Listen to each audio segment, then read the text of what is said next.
우리 옆에 분들 보면서 한번 이렇게 인사해 볼까요? 감사까지 갑시다. 네, 감사까지 갑시다. 한번. 네, 감사까지 갑시다. 발음이 제가 좀 안 좋았나요? 감사 아시죠? 다시 한번 크게 한번 인사해 보도록 하겠습니다. 감사까지 갑시다. 네, 네, 네, 감사합니다.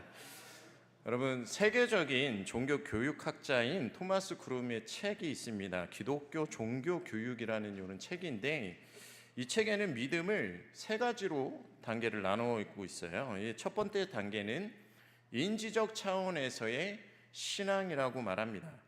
이거는 무엇이냐면, 이건 내가 믿는 대상을 내가 조금씩 말 그대로 깨달아 가는 것, 그것을 이야기합니다. 그러니까 하나님이 비추어 주시는 비단에서 또는 인격과 인격의 만남 속에서 깨달음이 점점 커져 나아갈수록 조금 더 내가 아는 것들이 많아지고 하나님께 더 가까이 나아가는 것, 그러니까 하나님이 나와 함께 하심을 깨닫게 되는 것, 하나님 안에 그리고 내가 있음을 인지하게 되는 것, 이것을 인지적 차원의 신앙이라고 이야기를 합니다. 두 번째 단계로는 신뢰 차원에서의 신앙이라고 이야기를 합니다. 그냥 신뢰가 가기 때문에 믿어지는 것, 쉽게 얘기하면 이런 상황이에요. 이제 아는 것을 뛰어넘어서 이 단계의 믿음이 생기면 그 가운데 우리 안에는 평안함이 있다고 합니다. 이제 마치 어린아이들이 아버지 어머니의 사랑을 매일같이 받으면서 처음에는 깨닫고 그 다음에는 그 사랑에 대한 깨달음의 차원을 넘어설 때 이런 단계에 우리가 들어갈 수 있다고 해요. 그러니까 부모님이 나를 사랑하고 나도 부모님들을 사랑하고 또 부모님들을 믿고 의지하기에 그 사랑 안에서 나는 평안을 누린다. 이런 이야기예요. 그러니까 전적으로 이것은 신뢰하기 때문에 가능한 것입니다. 이런 정서적인 신뢰적 차원에서의 믿음이 있다고 또 얘기를 하고 있는 거예요. 그런가 하면 이제는 이 믿음을 행동으로 나타내는 수준까지 간다는 거예요. 그래서 세 번째로는 의지적인 차원에서의 신앙이라고 부릅니다. 그러니까 모든 것이 믿어지니까 그냥 이제는 그게 자연스럽게 행동으로 습관으로 나타나게 된다라는 겁니다. 신뢰에서 오는 그 평안함이 나의 삶에 힘이 되어주고 또 용기를 주기 때문에 나는 온전히 내 몸을 움직여서 행동하게 되고 그러면서 역동적인 삶의 구체적인 열매를 보이기 시작한다라는 거예요.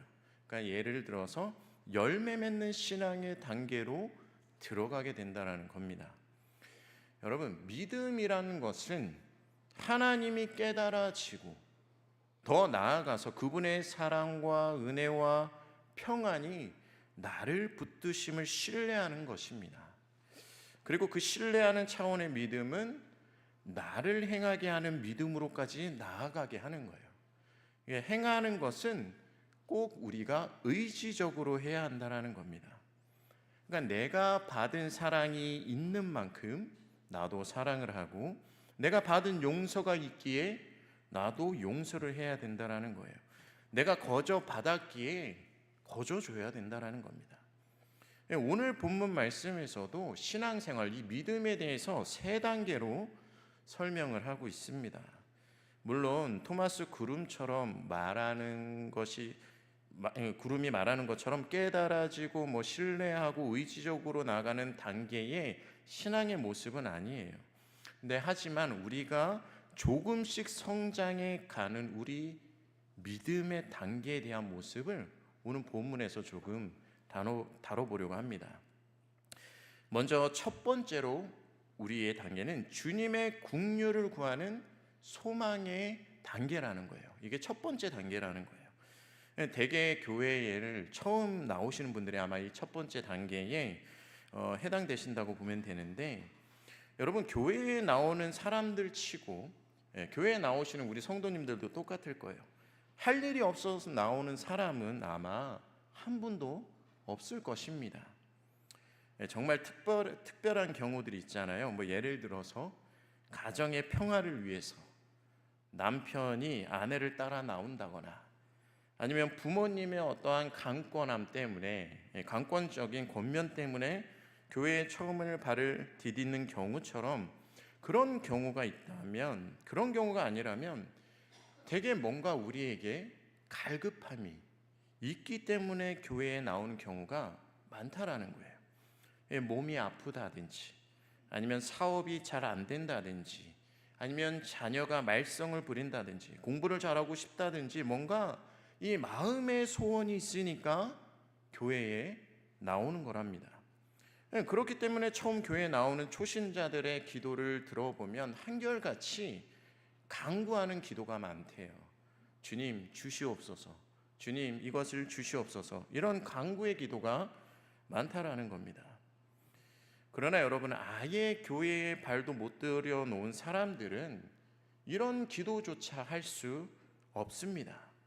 그나마 예수님 앞에 나왔기 때문에 우리가 그런 기도를 할 수 있는 것이에요. 그러면 이 세상에 문제없는 사람은 단 한 사람도 없습니다. 하지만 그 문제를 들고서 예수님 앞에 나와서 문제를 해결해 달라고 간청하는 믿음, 그것 하나만으로도 대단한 것이라는 거예요. 몸이 아프면 병원에 가야 되잖아요. 그저 끙끙 앓고 있으면서 방구석에 틀어박혀 있는 사람들은 뭐라고 합니까? 미련한 사람이다 합니다. 오늘도 주님 앞에 나와서 예배드리고 기도하는 여러분들은 적어도 모두가 이 신앙의 첫 단계, 소망하는 단계에는 있다라는 거예요. 여러분, 오늘 본문에는 나병 환자가 10명이 등장합니다. 오늘날에는 한센병이라고 부르지만 옛날에는 문둥병이라고 했잖아요. 병에 걸리게 되면 가족과 이별을 해서 멀리 따로 떨어져서 살아야 했습니다. 이 병이 얼마나 무서운 병인지 모릅니다. 온 몸이 썩어 들어가는 병이에요. 그죠? 그러면서도 전혀 그 아픈 줄을 모른다고 해요. 귀가 썩어서 흐물흐물 떨어져 나가고, 또 코가 떨어져 나가서 얼굴 한복판에는 그저 구멍만 2개 남아있는 얼굴이 되기도 합니다. 또 한참 걸어가다 보면 신발 속에서 뭔가 막 덜커덩 거린대요.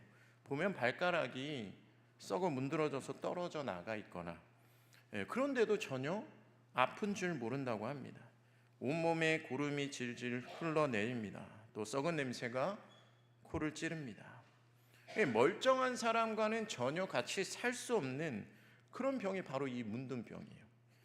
그런데 이 10명의 나병 환자들이 오늘 예수님 앞에 나오는 겁니다. 그리고 그들은 이렇게 외쳤습니다. 오늘 본문 12절과 13절을 함께 읽어보도록 하겠습니다. 12절과 13절입니다. 시작. 한 마을에 들어가시니 나병 환자 10명이 예수를 만나 멀리 서서 예수 선생님이여 우리를 긍휼히 여기소서 하거늘. 아멘. 구약성경 레위기 13장에 보면 문둥병에 대해서 자세히 설명을 해놓고 있습니다. 그 가운데 이런 내용이 있습니다. 문둥병에 걸린 사람은 멀리서 봐도 금방 알 수 있도록 옷을 찢고, 또 머리를 풀고, 윗입술을 가리고 부정하다 부정하다 나는 부정하다 소리치면서 이렇게 다녀야 했다고 합니다. 다른 사람들이 감염될까 봐 이렇게 행동을 하게 했던 건데, 그리고 자기들끼리 따로 거주를 했습니다. 그럼에도 불구하고 오늘 본문 내용을 보면 이 10명의 나병 환자는 뭐예요? 용기를 내서 주님 앞에 나오기 시작한 거예요. 비록 가까이는 가지 못했지만 멀리 서서 막 소리 높여 외치는 겁니다. 주여 우리를 불쌍히 여기소서, 주여 우리를 불쌍히 여기소서. 아마 상상하건대 얼마나 간절히 부르짖었는지 모를 겁니다. 그것도 한두 사람이 아니라 10명이 합심해서 부르짖은 겁니다. 예수 선생님이여 우리를 불쌍히 여기소서. 여러분, 문둥병자들은 감히 사람들이 모인 곳에 나갈 수 없는 사람들이었습니다. 잘못하면 그 자리에서 돌에 맞아 죽을 수 있었어요. 근데 하지만 이들은 절박한 심정으로 나가서 지금 부르짖고 있는 겁니다. 여러분, 우리 또한 부르짖어야 한다라는 겁니다. 신앙의 첫 번째 단계가 바로 이들처럼 주님께 긍휼을 구하는 소망의 단계라는 거예요. 소망을 주님께 두고 부르짖는 단계라는 거예요. 히브리서 4장 16절의 말씀입니다. 우리 한 목소리로 함께 크게 읽겠습니다. 시작. 그러므로 우리는 긍휼하심을 받고 때를 따라 돕는 은혜를 얻기 위하여 은혜의 보좌 앞에, 아멘. 여러분, 은혜의 보좌 앞에 뭐라고요? 담대히 나아가야 된다라는 거예요. 그리고 이어지는 신앙의 두 번째 단계가 순종의 단계라는 겁니다. 말씀을 믿고 순종하는 그 단계.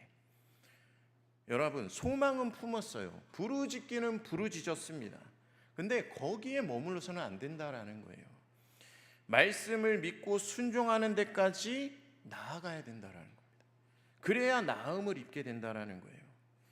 예수님께서 당신께 나와서 긍휼히 여겨달라고 부르짖는 이 10명의 나병 환자들에게 뭐라고 말씀하셨습니까? 14절에 가서 제사장들에게 너의 몸을 보이라, 이렇게 말씀하세요. 여러분, 이 말씀을 잘못 이해하면 좀 동문서답같이 들으실 수 있습니다. 예수님 앞에, 예수님 제 몸에 나병이 있습니다, 나를 불쌍히 여겨주세요, 나를 고쳐주세요, 이렇게 기도를 했는데, 지금 그렇게 부르짖고 있는데 예수님께서 오셔서 머리에 치유의 안수 기도로 해주시는 것도 아니고 아무것도 안 하시고 그냥 말로 그러시는 거예요. 가서 제사장들에게 네 몸을 보여줘라. 여러분, 레위기 13장을 보면은 지금처럼 전문적인 의사가 없었으니까 제사장이 나병을 진단했습니다. 그러니까 제사장이 넌 나병 환자야, 그러면 평생의 나병 환자로 분류돼서 살아가야 됐던 거예요. 그냥 격리되는 삶을 살아야 됐습니다. 그런데 혹시 나병이 나았다 싶으면 다시 제사장에게 가서 진단을 받아요. 그리고 이제 넌 다 나았어 하면 정상인으로 살아갈 수 있었습니다. 그렇기 때문에 제사장에게 가서 네 몸을 보여주라 말씀은 어떻게 보면 내가 이미 네 병을 치료해 주었다라는 예수님의 치유의 선포의 말씀이었던 거예요. 이 10명들은 나병이 있었어요. 근데 다시 제사장한테 보여주라는 거예요. 뭐예요? 나았으니까 가서 보여주라고 치유의 선포를 하시는 거예요. 그리고 이들은 뭐 어떻게 합니까? 예수님의 말씀을 그냥 믿고 그대로 제사장에게 갑니다. 그런데 놀라운 것은 이 10명의 나병 환자들이 제사장 앞에 가서 나병이 나은 것이 아니에요. 제사장에게 그 말씀 믿고 순종해서 가는 도중에 이미 깨끗함을 입은 겁니다. 이것이 믿음이라고 얘기하는 거예요. 여러분, 믿음은 순종하는 것입니다. 아무 것이나 순종하는 것이 아니라요, 믿음은 말씀을 신뢰하고 그 말씀에 따라 순종하는 것이라는 거예요. 쉽게 예를 든다면 이런 거예요. 예수님 제 몸을 고쳐주세요. 예수님 제 문제를 해결해 주세요. 그렇게 기도했더니 주님께서는 고쳐주시지는 않고 그래야 알겠다, 가라 하시는 거예요. 아니, 고쳐달라니까요.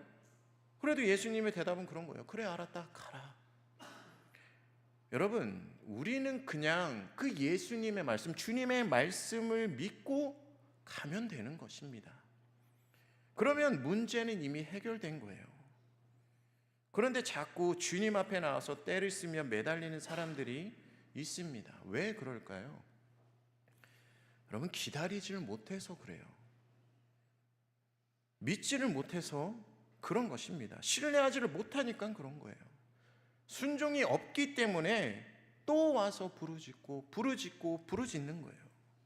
그냥 신앙의 첫 단계, 소망의 단계에만 머물러 있는 겁니다. 사랑하는 성도 여러분, 주님께서 알았다, 가라 하시면 그저 믿음으로 아멘 하시기 바랍니다. 아멘하고 순종하시기 바랍니다. 여러분, 우리들은 가끔 주님이 응답을 하셨는데도 믿음이 없어서 그것을 못 볼 때가 있습니다. 그래서 늘 문제 속에서 헤어나지 못하고 끙끙거리는 거예요. 이미 응답은 하셨는데 순종으로 그것을 우리가 취하기만 하면 되는데 이걸 모르고 계속 부르짖는 자리에만 있다라는 거예요. 가서 제사장에게 너희 몸을 보이라 말씀하신 것은 내가 이미 너의 기도를 들었고 응답했다 말씀하시는 거예요, 여러분. 교회에 나오는 사람들은 적어도 부르짖는 믿음, 하나님의 긍휼을 소망하는 믿음이 있는 사람들입니다. 근데 그 믿음이 있기에 주님께 나와서 기도하고 예배하고 말씀 듣고 찬양하는 거예요. 하지만 우리는 뭐예요? 그 자리에만 머물러 있어서는 안 된다라는 거예요. 응답하셨다면 이제 그 응답을 믿고 순종의 자리로 나아가면 된다라는 거예요. 주님께 기도했으면 믿습니다 하고 나아가면 된다라는 거예요. 근데 가끔 이렇게 얘기하면 이렇게 생각하시는 분들이 계실 거예요. 아니 목사님, 아직 아무것도 변하지 않았잖아요. 나의 인생은 달라진 거 하나도 없습니다. 도대체 하나님이 무엇을 나에게 응답하셨다고 지금 얘기하시는 겁니까? 여러분, 믿음은 바라는 것들의 실상이요 보이지 않는 것들의 증거입니다. 이 눈에 아무 증거 아니 배어도, 내 귀에 아무 소리 아니 들려도, 내 손에 잡히는 것 아무것도 없어도 말씀이 주어졌다면 믿고 순종하는 것이 믿음이라는 거예요. 이것이 신앙의 두 번째 단계라는 거예요. 마지막으로 세 번째 신앙의 단계는요, 구원에 이르게 하는 감사의 단계입니다. 앞서 인사했잖아요. 감사까지 갑시다. 주님께 긍휼을 구하는 소망의 단계, 얼마나 소중한 단계입니까? 그리고 말씀을 믿고 순종하는 믿음의 단계 꼭 있어야 하죠. 근데 하지만 마지막에 구원에 이르게 하는 감사의 단계가 또 있어야 한다라는 거예요. 이처럼 구원에 이르는 믿음을 오늘 본문은 감사와 연결시키고 있습니다.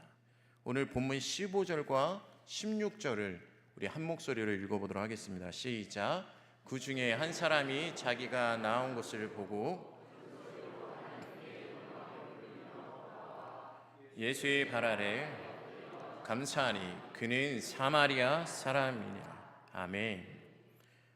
10명의 나병 환자들이 있었잖아요. 그 시대에 나병 환자들이 얼마나 많았겠습니까? 이 10명밖에 없었을까요? 아니요, 더 많았을 거예요.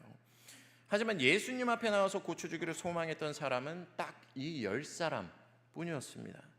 그들 모두 간절한 소망을 가졌던 사람이에요. 그리고 말씀을 믿고 제사장에게 가다가 제사장에게 몸을 보여주기도 전에 이미 깨끗함을 입었습니다. 적어도 여기까지는 이 10사람의 믿음이 같았다라는 거예요.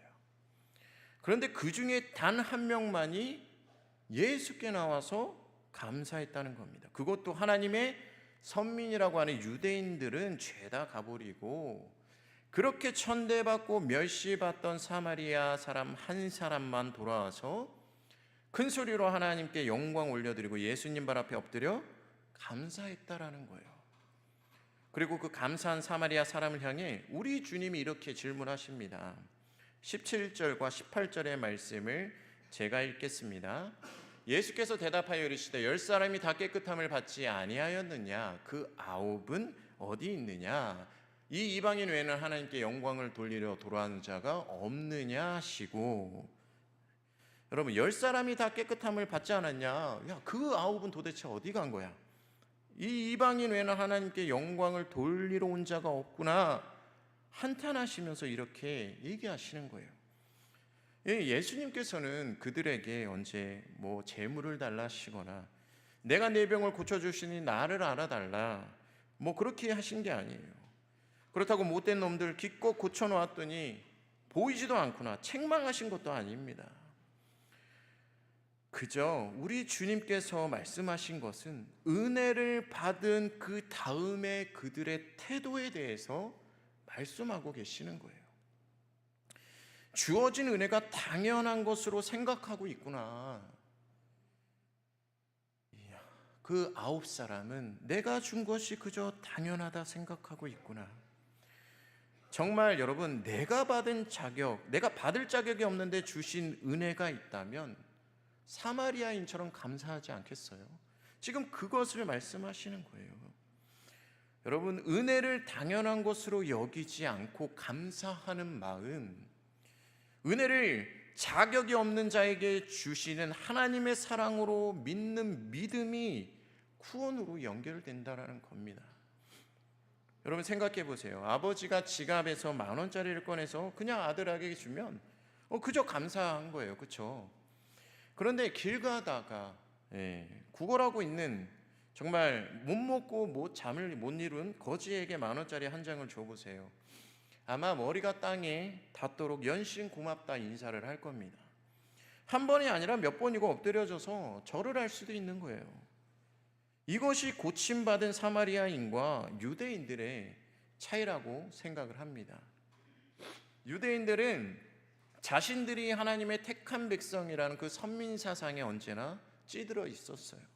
그러니까 하나님께서 베풀어 주신 은혜에 대해서 별로 감흥이 없는 거예요. 감사한 마음이 없는 거예요. 하지만 이방인이었던 사마리아 사람은 그 하나님의 은혜가 너무도 감사했던 것입니다. 여러분, 은혜를 당연한 것이 아닌 진짜 은혜로 알아야 감사할 수 있는 거예요.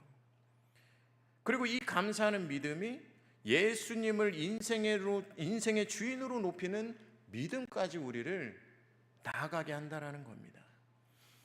철학자 니체가 그리스도인들을 좀 비꼬면서 비판하면서 이런 얘기를 했어요. 믿음은 지팡이에 불과하다. 무슨 말입니까? 예수님 필요할 때마다 그냥 지팡이처럼 의지했다가 내 필요만 채워지면 그냥 버린다는 거예요. 마치 지팡이처럼 자신의 쓸모에 따라 내팽겨 칠 수 있는 것이 그리스도인들의 믿음이라는 거예요. 내가 정말 피고 내가 정말 주님을 의지하고 정말 나약하고 무너질 때 주님을 의지했던 그 모습이 주님이 응답해서 그것을 채워주셨을 때 나의 그 믿음이 온전히 그 감사하는 믿음까지 안 간다라는 겁니다. 이 병이 나은 나병 환자 9명의 믿음이 바로 이 지팡이 같은 믿음이라는 거예요. 간절함을 가지고 예수님께 나아가 병이 나을 수 있다고 소망을 품고 나아갔어요. 말씀을 믿고 또 나아갔어요. 순종했어요. 하지만 그것으로 끝이라는 거예요. 내 결핍이 나에게 필요한 것이 채워지자마자 그것으로 끝이라는 겁니다. 다시 예수님께 돌아와 감사, 주님을 주인으로 모시지 않았다라는 거예요. 주님을 찾지 않았다라는 거예요. 여러분, 예수님께서 이 나병 환자들에게 함께 제사장들에게 몸을 보이라 말씀하셨고 가는 도중에 나음을 입었어요. 그렇다면 그 길로 제사장에 가서 다시 정결법에 따라서 내가 나았다고 하는 것을 확인받는 것은 당연히 해야 되는 일이잖아요. 그래야 다시 성 밖의 어두운 동굴이 아니라 자신의 사랑하는 가족들에게 돌아가서 살 수 있었을 테니까요. 그러니까 이들의 행동은 어찌 보면은 9명의 행동은 상식적으로는 당연한 행동이었다라는 거예요. 근데요, 여러분, 그리스도인들, 예수를 주로 믿는 사람들, 또 은혜를 감사하는 사람들은 이 9명과는 틀리다라는 거예요. 당연히 해야 될 행동보다도 주님을 먼저 찾는다라는 겁니다. 이들의 행동, 기적을 경험한 후에 먼저 낫게 하신 그 예수님을 찾아 감사드린 이 한 사람, 왜 그가 이런 행동을 할 수 있었을까요, 여러분? 그는 예수님을 자신의 참된 구주로 영접하고 깨닫게 된 거예요. 평생을 믿고 따라야 할, 내가 바라보고 살아야 할 구주로 그것을 믿고 나아간 거예요. 그러니까 그는 예수님을 그저 지팡이 정도로 생각한 게 아니라 평생 의지할 나의 반석이시오 요새시오, 내가 믿고 따라야 할 진정한 주님이시로 생각하고 나아간 겁니다. 그래서 그 결론이 뭡니까? 그렇게 감사함으로 믿고 나아갔더니 본문 19절에 이렇게 얘기하십니다. 그에게 이르시되 일어나 가라, 내 믿음이 너를 구원하였느니라 하시더라. 아멘. 여러분, 이게 가장 중요한 거예요. 마음에 소원이 있는 자에게 그 믿음을 보시고 병을 고쳐주시기도 하고 소원을 들어주시기도 합니다. 또 말씀에 순종해서 나아가서 기도 응답을 받아요. 하지만 정작 구원받는 사람은 따로 있다라는 거예요. 여러분, 감사하는 단계, 감사까지 나아가시기를 축복합니다. 예수님께서는 하나님께 큰 소리로 영광을 돌리며 예수님의 발 앞에 엎드려 감사하며 예배한 이 한 명의 사마리아 문둥병자에게 오늘 구원을 선포하셨어요. 감사란 하나님이 주신 은혜를 은혜로 아는 것입니다, 여러분. 그리고 그 은혜에 대한 감사하는 그 믿음이 우리를 구원까지 인도하는 거예요. 평생에 우리가 가야 할 그 종착지까지 인도한다라는 겁니다, 여러분. 단지 나의 필요를 채우시는 분으로 하나님을 받아들이는 것이 아니라 내 인생의 온전한 주인으로 그분을 모셔드리는 그 사람, 그 단 한 사람에게 구원의 은혜가 임한다라는 거예요. 성도 여러분, 여러분의 지금은 믿음은 어떤 믿음의 단계에 머물러 계십니까? 삶의 문제를 그저 안고 부르짖고 그냥 소망을 하나님께 두고 나오는 믿음이 지금 여러분의 믿음의 단계입니까? 매일같이 간구만 하고 계십니까? 아니면 말씀을 믿고 순종하는 단계까지, 그래서 내 삶의 문제가 해결되는 단계까지, 그 단계가 여러분의 믿음의 단계입니까? 그것도 아니면 주신 은혜에 감사하고 하나님을 나의 주, 나의 하나님으로 모시고 온전한 예배를 드리는 단계, 그 단계가 여러분의 믿음의 단계입니까?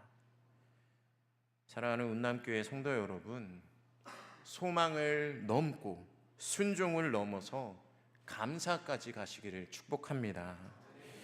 여러분, 결국 온전한 구원은 하나님이 나의 주라는 것을 알고 그 은혜를 온전히 감사할 줄 아는 자에게 주어지는 것입니다. 하나님은 언제나 우리를 사랑하시기에 언제나 동일하게 응답하십니다. 그러나 그 은혜를 주님의 사랑으로, 주님의 은혜로, 또 주님이 나에게 주시는 삶 속의 새 힘으로 기억하고 감사하는 것은 우리의 몫인 것입니다. 믿음의 단계에 우리가 나아갈 그 표대까지 감사로 언제나 새 힘 얻으시고 감사로 그 은혜를 기억함으로 다시 한번 일어날 수 있는 우리 성도님들이 되시기를 간절히 축복합니다.